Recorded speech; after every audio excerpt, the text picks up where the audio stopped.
Buenos días, mi nombre es José Echagüe y desde la disciplina Semiología vamos a abordar algunos aspectos fisiopatológicos del cuadro de insuficiencia respiratoria. Es objetivo del aparato respiratorio garantizar un adecuado intercambio de gases o hematosis a nivel de las unidades alveolo-capilares de los parénquimas pulmonares, de modo de lograr niveles óptimos de oxígeno para el metabolismo celular y también de la sangre eliminar el dióxido de carbono procedente como desecho de la respiración celular o metabolismo celular. Para esta función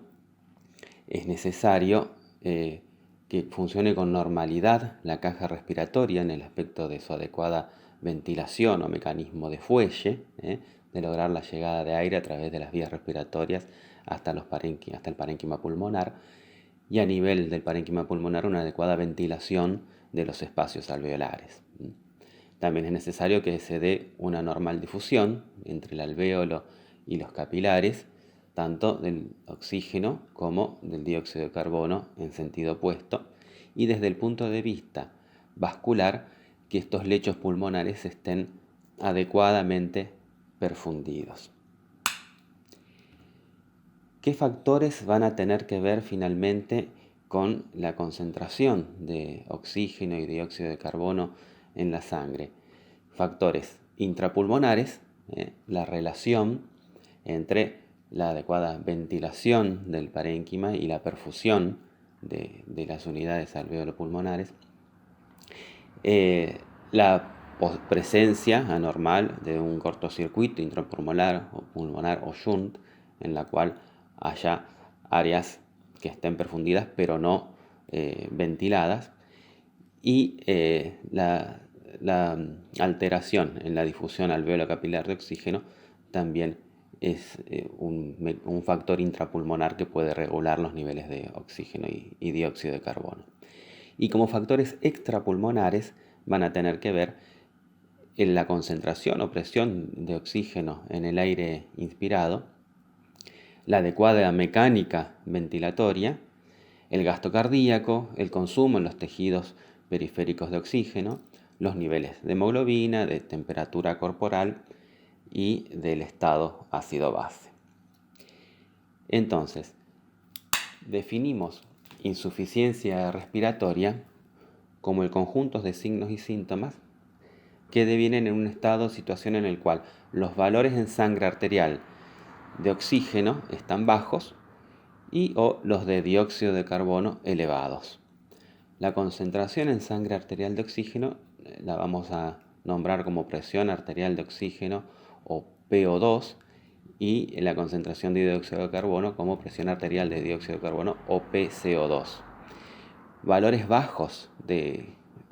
oxígeno en sangre se consideran cuando es menos de 80 milímetros de mercurio de presión arterial de oxígeno, pero a los fines de hablar de insuficiencia respiratoria es cuando los valores son menos de 60,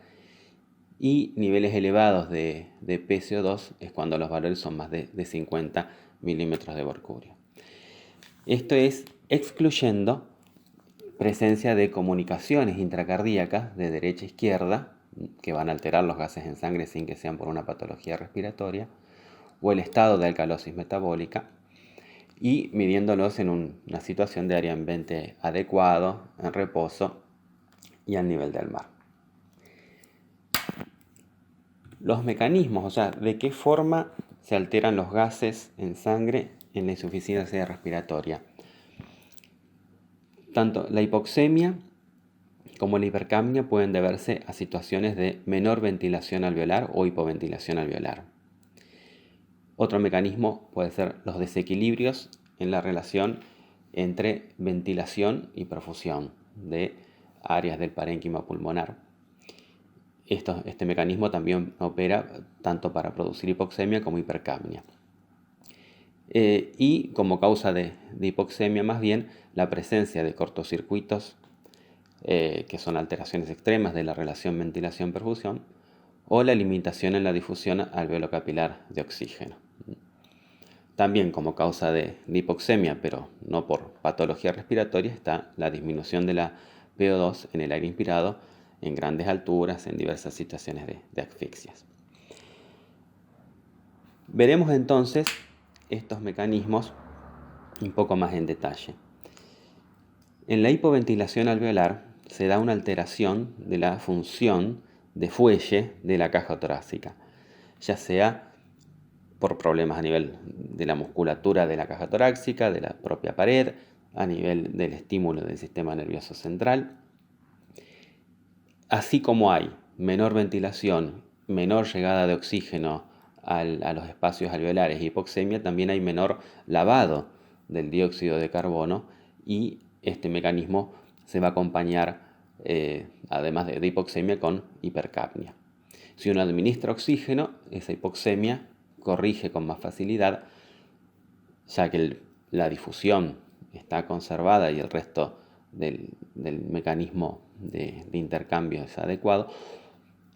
pero la administración de oxígeno no corrige la hipercapnia, sino que esta corrige con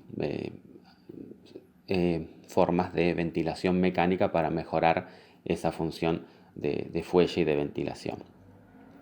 Como causas o ejemplos de acción de este mecanismo de insuficiencia respiratoria es todo lo que produzca depresión del sistema nervioso central, diversas intoxicaciones, fármacos sedantes, enfermedades tanto del sistema nervioso central como también del sistema nervioso periférico que pueden causar falla en el mecanismo de fuelle, enfermedades musculares, presencia de toxinas como el tétano o el botulismo, en los cuales se da también parálisis de los músculos respiratorios, enfermedades pleurales o de las cajas torácicas que limiten justamente la mecánica de ventilación, obstrucciones de vías aéreas principales, como obstrucciones a nivel laringeas, que estas además van a tener los signos de estridor y tiraje, y uno va a ver en el paciente signos de cianosis, de bradipnea o alteración del tipo respiratorio en relación a la patología actuante, respiraciones de tipo más bien centrales, y a veces no solo hay depresión del centro respiratorio, sino también de otras funciones cerebrales y el paciente va a estar en diversos grados de coma.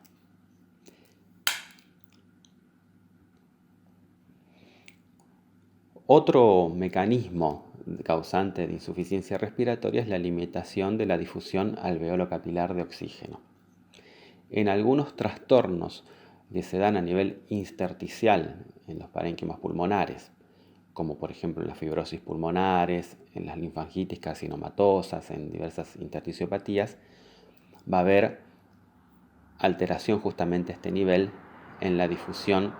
de oxígeno, por lo cual va a haber hipoxemia, y puede darse la característica de que como la difusión de dióxido de carbono se da con mucha más facilidad que la de oxígeno, no esté afectado el intercambio con dióxido de carbono y no haya hipercapnia, sino que por el contrario, si además hay taquipnea como manifestación de la insuficiencia respiratoria, puede haber hasta incluso mayor lavado de dióxido de carbono e hipocapnia. Si uno administra oxígeno, la hipoxemia mejora solo parcialmente y no suele ser un mecanismo que actúe solo, sino que generalmente acompaña a los desequilibrios en ventilación y perfusión. Otro mecanismo es el shunt o cortocircuito intrapulmonar. Se refiere a la perfusión de áreas no ventiladas. En estas unidades, entonces, no hay hematosis, no corrige con administración de oxígeno en forma suficiente y se da cuando áreas alveolares están ocupadas, sea por líquido como en un edema agudo de pulmón o por exudado como en el distrés respiratorio agudo del adulto, en las neumonías, especialmente sus fases de mayor exudación y condensación, o haya alguna, por ejemplo, obstrucción de algún bronquio o bronquiolo, como en las atelectasias. Entonces hay áreas que están adecuadamente perfundidas desde el punto de vista vascular, pero no reciben ventilación en sus unidades alveolares.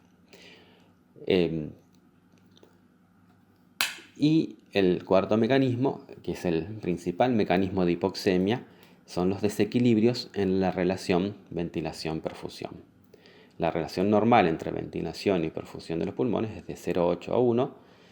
0 es el extremo de áreas que están perfundidas pero no ventiladas, como en el mecanismo anterior de shunt o cortocircuito. En estos desequilibrios, si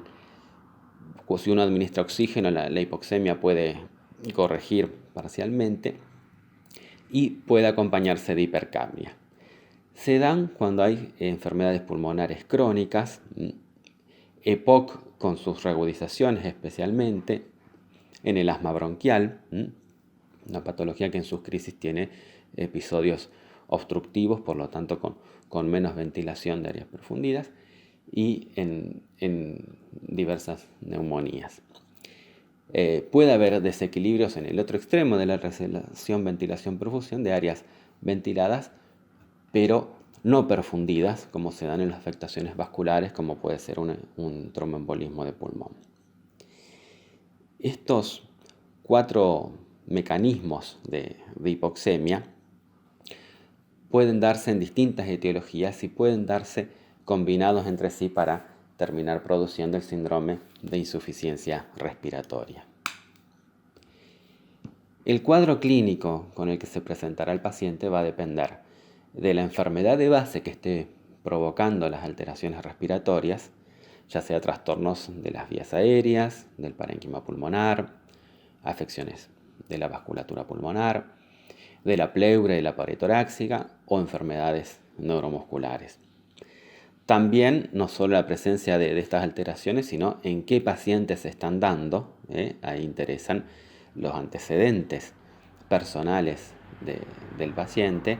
tanto la presencia de daño pulmonar previo o de factores que puedan venir dañando el aparato respiratorio de antes, la edad, su estado nutricional, la presencia de otras patologías, especialmente patologías crónicas, debilitantes, que pueden generar inmunocompromiso.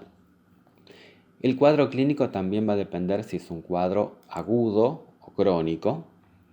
En trastornos respiratorios crónicos pueden darse insuficiencia respiratoria crónica, o sea, hipoxemia y hipercapnia de larga data, la cual generalmente el paciente va gradualmente adaptándose y hacer reagudizaciones sobre ella.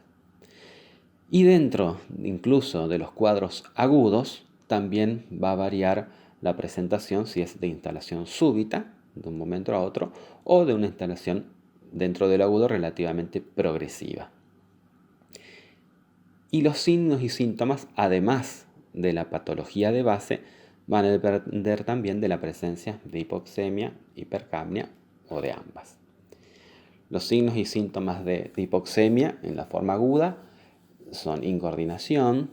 diverso grado de depresión del sistema nervioso central, aumento de la frecuencia cardíaca y tendencia a la hipertensión, puede llegar a haber en forma más avanzada depresión miocárdica y cianosis. En la forma crónica, en cambio, más bien apatía, falta de concentración y de respuesta a estímulos, con desarrollo de poliglobulia y de un cor pulmonar crónico, generalmente en relación a la patología de base. Se va a manifestar con signos de insuficiencia respiratoria, de aleteo nasal, de tiraje, de alteraciones en el tipo y en la frecuencia respiratoria. Y la hipercapnia, por otro lado, se manifiesta con obnubilación y desorientación temporoespacial,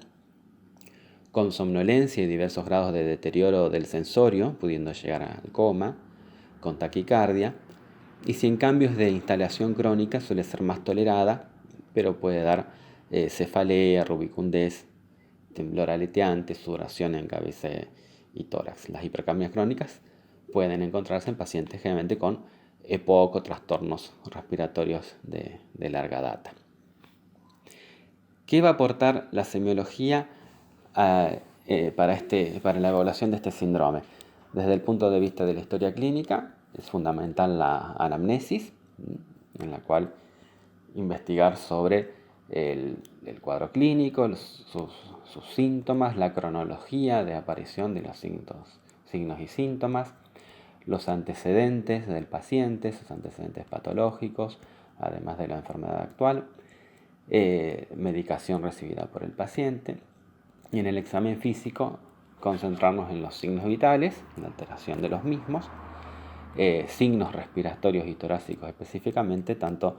a través de la inspección, palpación, percusión y auscultación. En este caso especialmente buscando los signos de dificultad respiratoria como marcadores de posible presencia del síndrome. Ahora vamos a ilustrar el tema con la presentación de un caso clínico.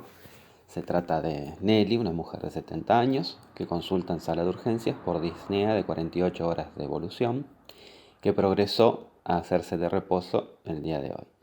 Hace 24 horas agrega fiebre de hasta 39 grados constatada, escalofríos, mialgias y artralgias, por lo cual se automedicó con paracetamol, 1 gramo por vía oral, con lo que mejoraron los síntomas excepto la disnea, que siguió empeorando. Al examen físico, Nelly se presenta hipotensa, con fiebre, taquicardia y taquipnea, presentando desasosiego, sequedad de piel y mucosas, aleteo nasal y retracción sifoidea de espacios intercostales con el esfuerzo inspiratorio, o sea, signos de dificultad respiratoria, y la presencia de rales crepitantes, aumentos de transmisión de vibraciones vocales y matidez en campo inferior de mi tórax izquierdo, constituyendo esos hallazgos un síndrome de condensación. Presentaba saturación por oxímetro de pulso de 85% y se indica su internación, solicitándose también exámenes complementarios. Sobre el caso vemos entonces una paciente de edad adulta mayor que se presenta con un cuadro respiratorio relativamente agudo y con alteración de sus signos vitales, alteración también de su estado de conciencia. Focaliza, por un lado, un síndrome de condensación a nivel de campo inferior de mi tórax izquierdo, pero a su vez presenta signos sistémicos de compromiso y signos de insuficiencia, de dificultad respiratoria. Además de la alteración de los signos vitales, presentamos el dato del resultado de saturación por oxímetro de pulso, el cual da 85%. Este es un método utilizado frecuentemente en medicina de urgencia y crítica para evaluar en forma indirecta los niveles de PO2. Como vemos en el gráfico, la curva de saturación de la hemoglobina con oxígeno no es una curva lineal, sino con una forma de itálica. Cuando uno tiene por oxímetro de pulso una saturación elevada, arriba de 92-95%, habla de que probablemente haya una buena PO2. Pero cuando los niveles son más bajos, aunque los valores de saturación no sean tan bajos, sí pueden indicar una hipoxemia importante, incluso en niveles de insuficiencia respiratoria, con PO2 que puede ser menos de 60. Como vemos acá, la saturación de 85% corresponde a una PO2 de entre 50 y 60. Por lo cual, si el valor de saturación por oxímetro de pulso es elevado, sirve para descartar la hipoxemia, pero en cambio, siendo un poco bajo, con menos de 90, es necesario investigar los niveles de PO2 en sangre arterial para tener el dato fidedigno de qué grado de hipoxemia hay. Dentro de lo que uno puede complementar para el estudio de esta paciente, se puede solicitar una imagen de tórax, basándonos en los hallazgos semiológicos que encontramos, y presenta en la radiografía del tórax al ingreso un área de condensación heterogénea en el campo inferior del hemitórax izquierdo. Esto se complementa con la semiología de condensación. Los exámenes complementarios, además de la radiografía, pueden incluir una tomografía de tórax que tiene utilidad para evaluar, como vemos en la imagen, cuando hay infiltrados de menor cuantía, más chicos o especialmente ubicados posteriores o en las bases pulmonares, cosa que a veces en las radiografías de frente, ya sea por las cúpulas diafragmáticas o por la técnica, no siempre pueden evaluarse. También con las imágenes junto con la semiología sirve para distinguir distintos patrones de radiopacidades,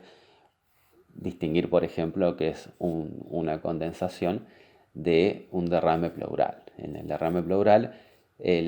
la radiopacidad es más homogénea, ocupa las bases y los senos costodiafragmáticos y tiene una línea superior de concavidad hacia arriba si es un derrame puro sin aire. También otros exámenes complementarios a nivel de lo que es bioquímico, va a ser importante ver el estado ácido-base. Ya mencionamos las imágenes, radiografías, tomografías. La toma de cultivos en pacientes con cuadros agudos, febriles, de sospecha infecciosa, tanto cultivos de esputo como de sangre, y eventualmente, si hubiera la presencia de un derrame pleural, también cultivos de ese mismo líquido. Ante la presencia de un derrame pleural de importancia, también generalmente está indicado punzarlo para obtener muestras y evaluar desde el punto de vista bioquímico si se trata de un trasudado, de un exudado, y también, bueno, si fuera pus franco, también evacuarlo. Pueden ayudar como exámenes complementarios, bueno, las ecografías pleurales para evaluar presencia de líquido en espacio pleural, la ecocardiografía para distinguir un cuadro de insuficiencia cardíaca como causante de patología respiratoria. Y en otro estadio, no en los cuadros agudos, pero bueno, la espirometría puede servir para evaluar un paciente con asma bronquial o con EPOC. Si a esta paciente le solicitáramos un estado ácido-base, podemos ver, como en el ejemplo, la presencia de insuficiencia respiratoria manifestada por hipoxemia, como ven tiene una PO2 de 60, que corresponde a una saturación de 84%, con un estado de acidosis, un pH de 7,21, y con una presión de dióxido de carbono elevada, en 55, por lo cual tiene una acidosis respiratoria, y por las alteraciones en la PO2 y PCO2, una insuficiencia respiratoria. La paciente entonces recibe tratamiento en una unidad de terapia intensiva,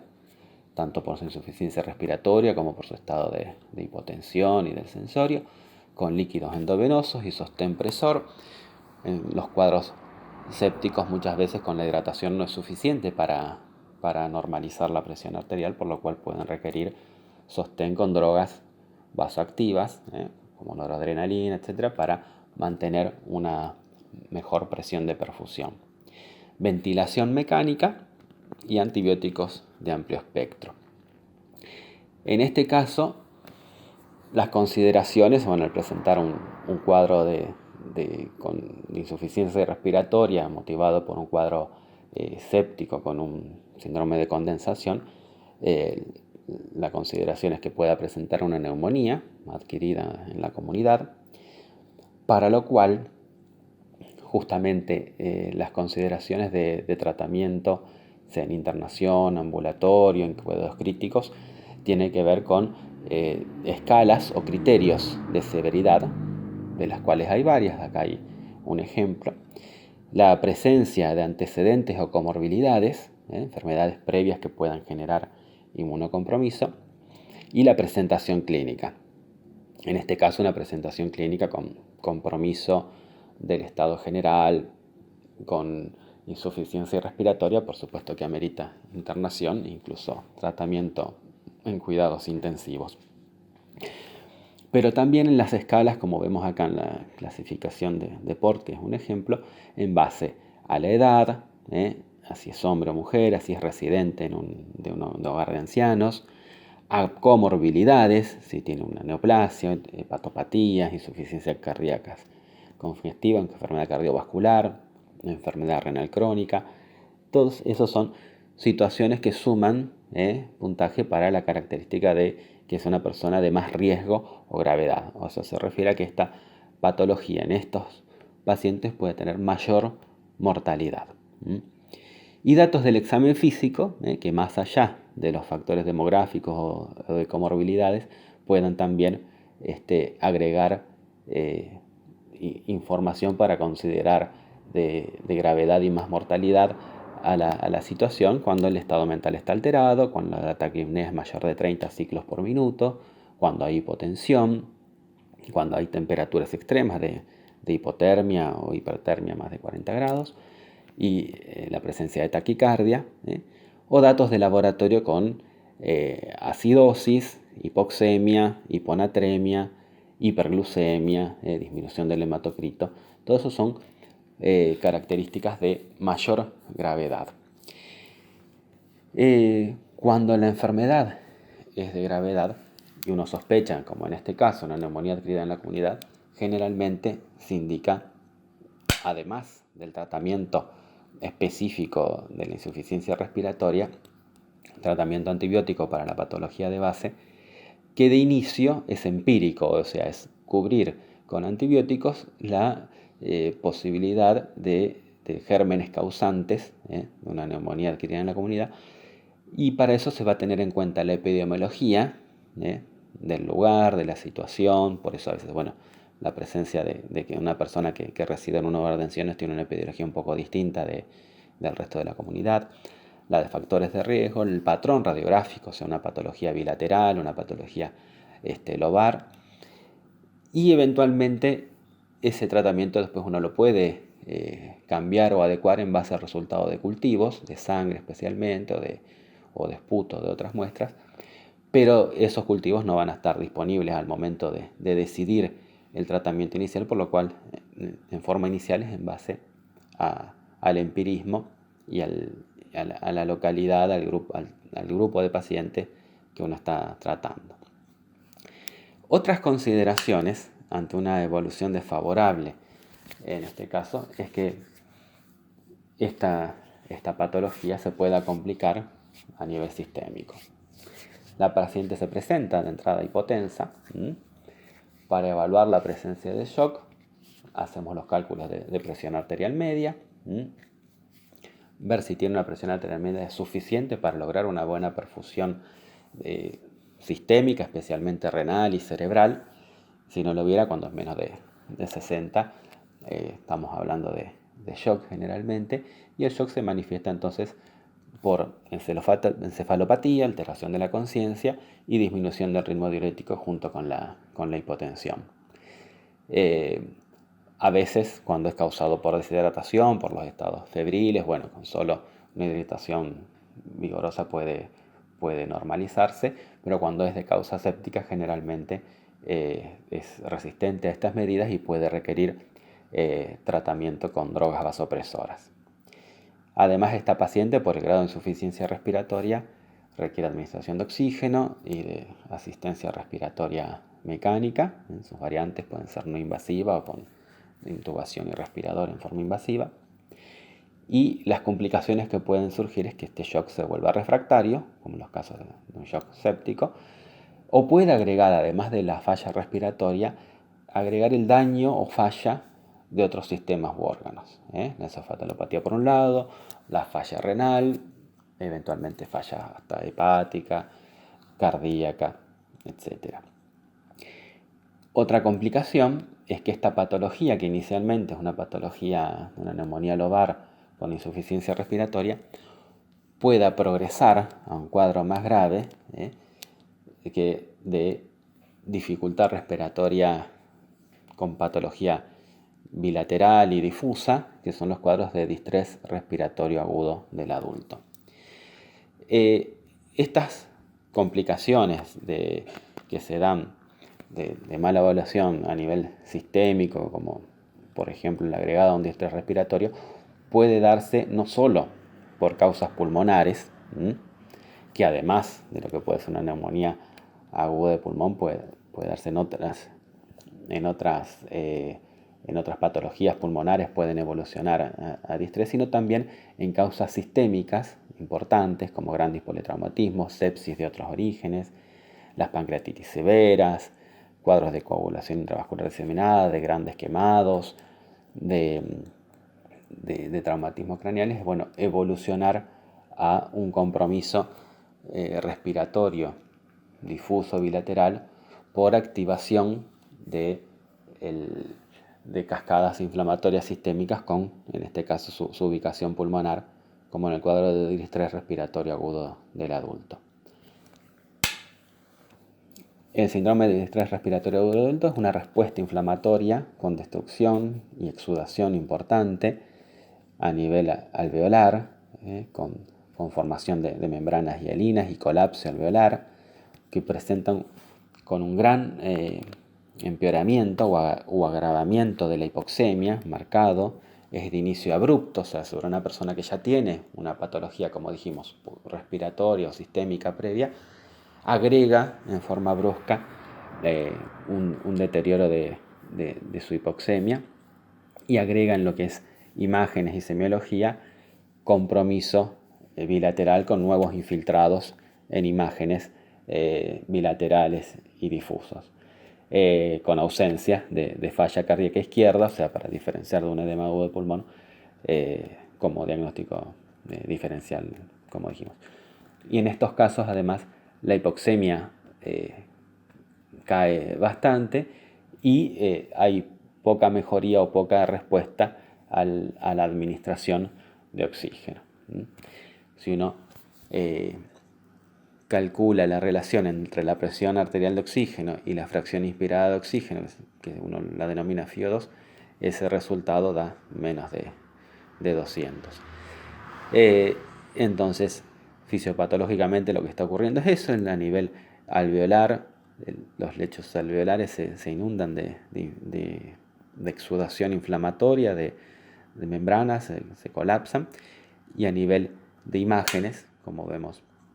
hay un compromiso muy distinto de lo que puede ser una patología lobar o localizada, sino bilateral, difuso, con radiopacidad heterogénea en ambos campos pulmonares. Muchas gracias por haber escuchado el taller de insuficiencia respiratoria. Son bienvenidas las preguntas o comentarios que quieran realizar a través del entorno. Buenos días.